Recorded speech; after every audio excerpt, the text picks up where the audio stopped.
is going to be about how to look at people differently. And a lot of my book, Raising Private Capital, is about looking at people differently. It's the same group of people, right? And maybe having a different conversation with the same group of people, right? And approaching things a little differently will do that, okay? Because what I submit to you guys is we've done probably $30 million in transactions involving some sort of private money, loans, equity, flips, all kinds of stuff, right? I did that with the network I have. And I promise you, I didn't go to an Ivy League school, I don't have a country club membership, I was not born in a silver spoon with a silver spoon in my mouth. None of that stuff. This is not just because I knew people with money that said, hey Matt, you should go invest in real estate so we can invest with you. Didn't happen like that. Would have been nice if it didn't happen like that. Okay? So that's what today's conversation is about. So this is about active versus passive investing. This in my book is the deal provider. This is someone who is an active investor. What I believe is that the majority of you guys in the room either are striving to be or are already deal providers. A deal provider is someone who puts in a lot of what? Time, sweat. The person's sweating, right? There's a clock for time and there's sweat. So this is the sweat equity, okay? And too many people discount what we put in as deal providers. I'm a deal provider, okay? What too many people discount what we put into the conversation. We put in time. The people that invest with us, they don't have time. The reason why they invest is because they want to get a return on their money, but they don't have the time to go out and produce it. They don't have it, or they are choosing not to put their time into it, okay? But you guys have the time. The other thing you have is you've got time, you've got the willingness to put the sweat, but you've also got, what's that? What's that in her hand? It's a telephone, right? Who's on the other end of that telephone? Contacts, people that I know. They don't. This deal provider chillaxing on the beach, right? They don't know who I know. They don't know who you know, right? They don't know the deals. They don't have the phone numbers of the people that can help them put that deal together. They don't know the realtors that you know. They don't know the wholesalers that you know, right? So what you guys have is the time, the contacts, and the sweat, right? And the knowledge and signing contracts and all that stuff. What you guys have is all that, right? What they have, the one thing aside from the book and a great view, right, is money, okay? And too often, what people do is they put this up on a pedestal, you know? And I don't want to discount it. This is their hard-earned money. This is their retirement program. This is something that they work very hard for. They are due that money, and that money should be something that's well respected. But it is not any better or any on a higher pedestal than what you're bringing to the table. And too often, deal providers discount what they bring to the table, right? You got to go down. They act like you got to get down on a bended knee and beg someone to invest with you. No. You're providing them an opportunity in working with you, right? You're providing all this stuff that they don't have. Okay? Got it? Yeah. All right. This is called the cash provider. This is someone who, with their well-earned money, is going to put into your deal. Sources that the cash provider may have might be a retirement program, 401k. I'm sorry, an IRA, excuse me. Who knows somebody who used to have a good job but then moved from that job onto another job? They, retired, moved somewhere else. They used to work here, and now they work here. Okay? You got it? Think of somebody in your head, just not your mom and your dad. Right? Because you can't use your mom and your dad's retirement program in your business. Think of that person.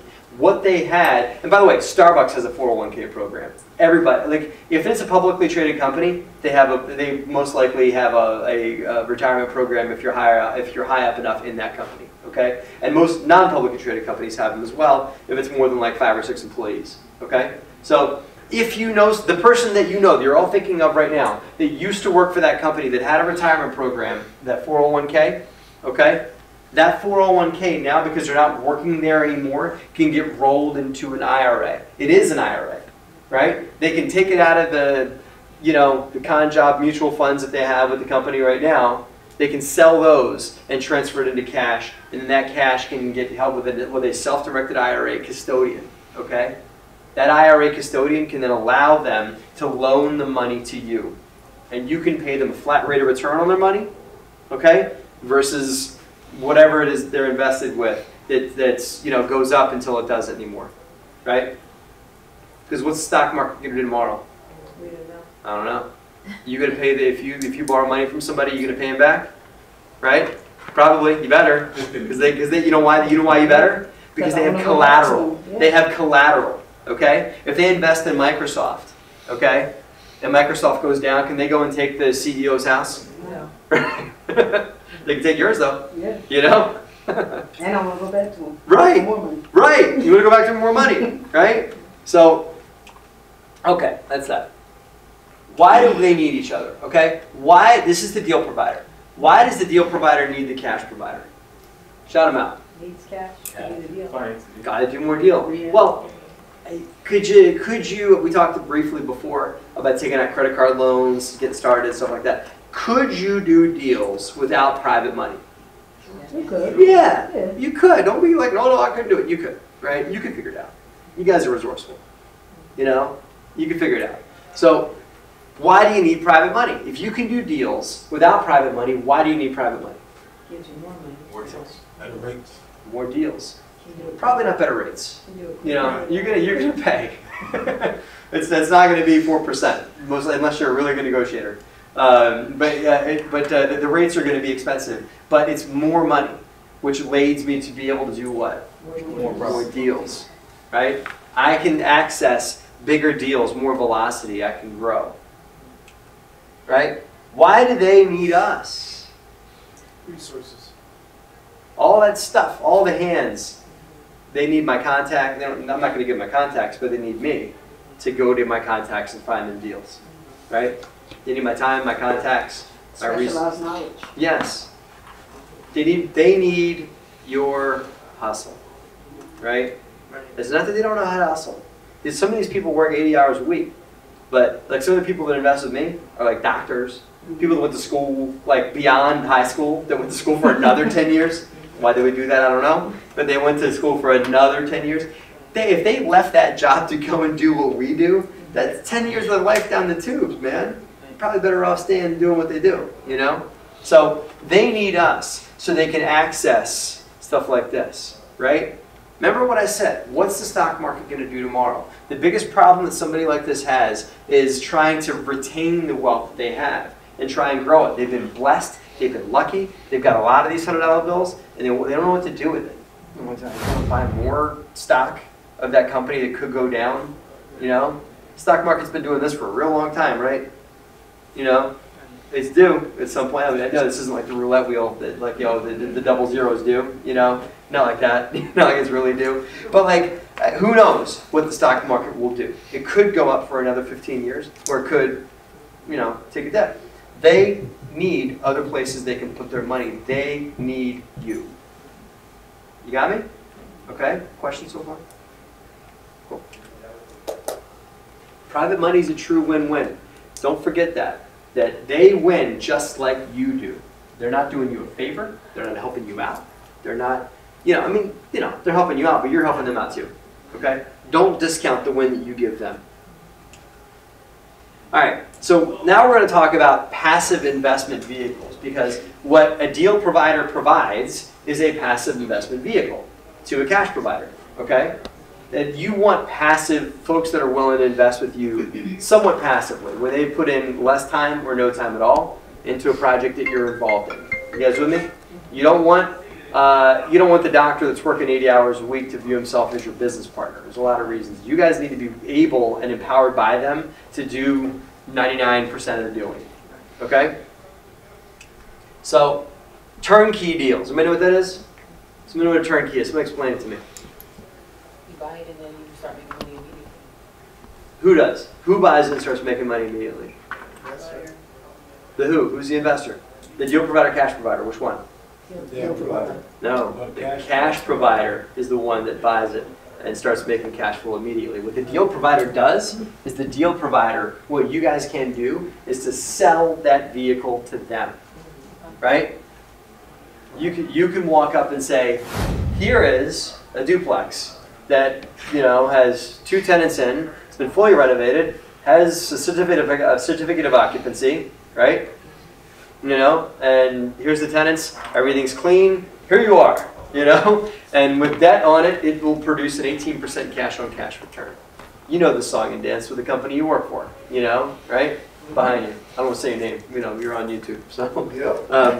Yeah, but you know what I'm talking about, right? Absolutely. Cool. All right, that is called a turnkey deal, okay?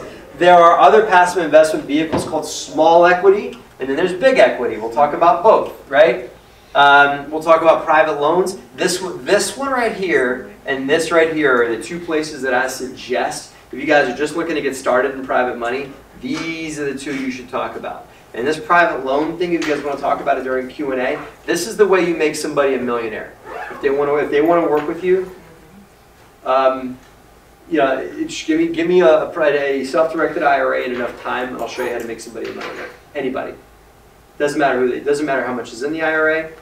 With enough money and enough time, right? It's really the lower the money, the more time you need. You know, you can make somebody a millionaire through private loans, through an IRA account. Okay, we'll talk about that later. Joint venture. This one and this one are the ones that everybody wants to do. Okay, but it's the ones that are the hardest to do and are like more of a investing 202 type of model. You should not be doing these out of the gate. This is buying apartment buildings, and this is doing development deals. You guys can do this kind of stuff, but you need to graduate to this kind of stuff. And unfortunately, because a lot of the run to the back of the room gurus that want to charge you $4 grand for the secret of real estate or more, you know, $4 grand's cheap. They got it on sale for $4 grand. It's normally 10 grand, you know, but today you can have it for $4. A lot of those guys want to teach you that you can do this as your first deal. That's what they really want to teach you, is how to pull out your credit card and give them $4 grand, right? So, anyway, turnkey deals. This is buying an investment property already renovated, fully leased, and managed by a third-party company. This is a turnkey deal that we sold right here in Trenton, right across the street from Trenton High. This is a 5-bedroom, 2.5 bath. You know, look historically refinished and everything like that. That's the property. It was leased for $1,750 a month. Okay, nice finishes, central air, nice house. Okay, leased for $1,750 a month. How much do you think I sold it for? In Trenton, New Jersey. What did I sell it for? 200. 40. 175. I was thinking. Give me the middle, right? I'll take 200. 40, you're crazy. So I sold it for $115,000. Okay, but it gets better. I bought it for 40. It's a single-family home. I bought it for 40 grand during the market crash. Right? That's what I bought it for. Right? I put around 40 into it, so I owned it for 80, and then I held this property as a rental property. Right? I cash flowed it, and after about 5 years, I sold it for 115. Wow. Okay? So now I did really well. The other guy that bought it, I did. I'm not trying to boast or whatever. I did well. I did well in the deal. But here's the other side of it. Here's the win-win, right? The guy that bought this put financing on this property. Okay? He put a mortgage at 70% loan to value. Okay? He's making 18% cash on cash return on his money. Okay? So who won? Everybody.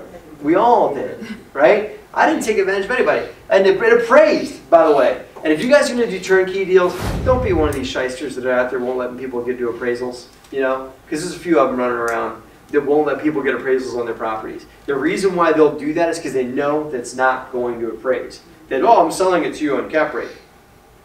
Cap rate doesn't apply on single family homes. It's all about cash and cash return.